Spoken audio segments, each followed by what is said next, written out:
বরাবরের মতো hunt for thrills রহস্যের অনুসন্ধানে আপনাদের সবাইকে সুস্বাগতম। আমাদের আজকের এই এপিসোড সাজানো হয়েছে রহস্যময় এক মহাজাগতিক সংখ্যা সিরিজ নিয়ে, যে সিরিজের উপর ভিত্তি করে গড়ে উঠেছে মহাজগতের অসংখ্য সৃষ্টি। এই সিরিজের নাম হচ্ছে ফিবোনাক্কি সিরিজ, যাকে অনেকেই বলে থাকেন ফিবোনাচ্চি সিরিজ। যাই হোক, আজ আমরা আলোচনা করব এই ফিবোনাক্কি রাশিমালা সম্পর্কে। গণিত নিয়ে যাদের অল্প বিস্তর লেখাপড়া আছে তারা অবশ্যই ফিবোনাক্কি রাশিমালা সম্পর্কে অবগত আছেন। এই রাশিমালা আমাদের সামনে প্রকৃতি মাতার অপার রহস্যের অবগুণ্ঠন উন্মোচন করে দিচ্ছে ধীরে ধীরে। আমরা আকাশে সন্ধ্যাবেলা মাঝে মাঝে ঝাঁক বেঁধে বক উড়ে যেতে দেখি। খুব সুন্দর দেখায় একসাথে অনেকগুলো বককে একত্রে। কখনো কি আমরা বকের সংখ্যা গুনে দেখেছি? হয়তোবা দেখা হয়নি। শুধু বাহ্যিক সৌন্দর্য দেখেছি, কিন্তু অভ্যন্তরীণ সৌন্দর্য দেখিনি। মজার বিষয় হলো বকের ঝাঁক ফিবোনাক্কি রাশিমালা মেনে চলে। হয়তো ভাবছেন কিভাবে। আজ থেকে আকাশের দিকে খুব বেশি মনোযোগ দেবেন পাখি তথা বক গোনার জন্য। দেখবেন বক যখন ঝাঁক বেঁধে যাবে, কখনো সেই সারিতে 8টি, 13টি, 21টি অর্থাৎ ফিবোনাক্কি সংখ্যা পাওয়া যাবে। আপনি কখনোই দেখবেন না যে সারিতে 10টি কিংবা 22টি বক আছে। মৌমাছিদের জীবনযাত্রায় রয়েছে ফিবোনাক্কি রাশিমালার উপস্থিতি। মৌমাছিরা সাধারণত কলোনি করে থাকে। প্রতিটি কলোনিতে একটি পুরুষ মৌমাছির পিতামাতা 1 জন, দাদা দাদি 2 জন, পিতামাতা 3 জন, পিতামাতার পিতামাতা 5 জন এবং এদের পিতামাতা 8 জন।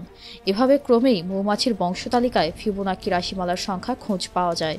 সূর্যমুখী ফুলের পাপড়ি বিন্যাসে, ক্যাকটাস গাছের পুরুত্বে, পাইন গাছের মোচায় ফিবোনাক্কি রাশিমালার সংখ্যা পাওয়া যায়। শামুকের যে স্পাইরাল দেখা যায় সেখানেও ফিবোনাক্কি রাশিমালা উপস্থিত রয়েছে। এই ফিবোনাক্কি রাশিমালার জন্মদাতা ইটালির নাগরিক লিওনার্দ ফিবোনাক্কি। তার নাম অনুসারে এটাকে ফিবোনাক্কির সংখ্যা বলা হয়। ফিবোনাক্কি প্রথম লক্ষ্য করলেন খরগোশের বংশবিস্তার প্রক্রিয়া। তারপর তিনি খুঁজে পেলেন একটা প্যাটার্ন, যেখানে তিনি লক্ষ্য করলেন প্রায় সর্বত্রই এই সংখ্যা বিরাজ করছে। জনপ্রিয়তা লাভ করল এই সিরিজ। 1200 সালে এই লিওনার্দো ফিবোনাক্কি তার 4টি পুস্তকের একটি লিবার অ্যাবেকি প্রকাশ করেন। এই বইয়েই মূলত তিনি তার মিশ্র ভগ্নাংশ লেখার পদ্ধতির কথা উল্লেখ করে যান।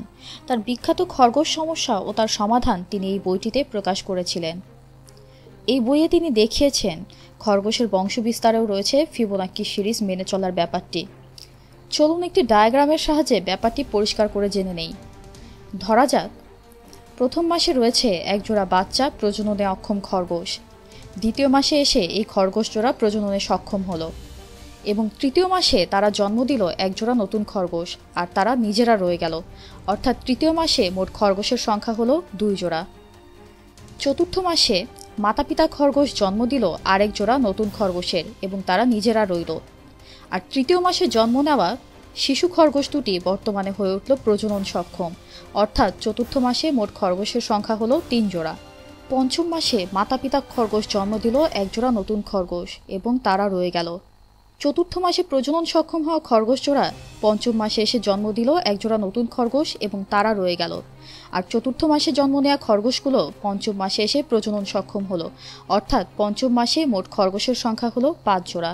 এখানে আপনি লক্ষ্য করলে দেখবেন খরগোশের এই প্রজননের মধ্যেও রয়েছে ফিবোনাক্কি সিরিজ। অর্থাৎ প্রথম মাসে রয়েছে 1 জোড়া খরগোশ, দ্বিতীয় মাসে 1 জোড়া, তৃতীয় মাসে 2 জোড়া, চতুর্থ মাসে 3 জোড়া এবং পঞ্চম মাসে 5 জোড়া। অর্থাৎ ফিবোনাক্কি সিরিজ মেনে চলল খরগোশের এই প্রজনন। এবার তাহলে চলুন গণিতে ডুব দেওয়া যাক। আমাদের প্রচলিত ডেসিমেল পদ্ধতির রাশিমালা হচ্ছে 0, 1, 2, 3, 4 থেকে 9 পর্যন্ত। এভাবে ক্রমান্বয়ে বৃদ্ধি পেয়েছে।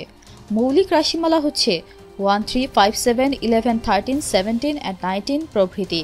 আর ফিবোনাক্কি রাশিমালা হচ্ছে 0, 1, 1, 2, 3, 5, 8, 13, 21, 34 প্রভৃতি। অর্থাৎ ফিবোনাক্কির রাশিমালাটা তৈরি হয়েছে প্রথম 2টি রাশির যোগফল সমান পরবর্তী রাশি। অর্থাৎ 0 + 1 = 1, 1 + 1 = 2, 2 + 1 = 3 ইত্যাদি। এভাবে অদ্ভুত নিয়মে ক্রমান্বয়ে এগিয়ে এই রাশিমালার মধ্যে কিছু বৈশিষ্ট্য প্রত্যক্ষ করা যায়। যেমন, এই রাশিমালার যে কোনো 4টি সংখ্যা নেওয়া হলে প্রথম ও চতুর্থ সংখ্যার যোগফলের সাথে দ্বিতীয় ও তৃতীয় সংখ্যার যোগফল বিয়োগ করা হলে ফলাফল অবশ্যই সবসময় ও 4টি সংখ্যার প্রথমটি হবে। ধরা যাক 4টি ফিবোনাক্কি রাশি 2, 3, 5, 8। প্রথম ও চতুর্থ সংখ্যার যোগফল হচ্ছে 2 + 8 অর্থাৎ 10। দ্বিতীয় ও তৃতীয় সংখ্যার যোগফল হচ্ছে 3 + 5 = 8। এদেরকে বিয়োগ করলে বিয়োগফল হচ্ছে 2, যা কিনা আমাদের ধরে নেওয়া 4টি সংখ্যার প্রথম সংখ্যা।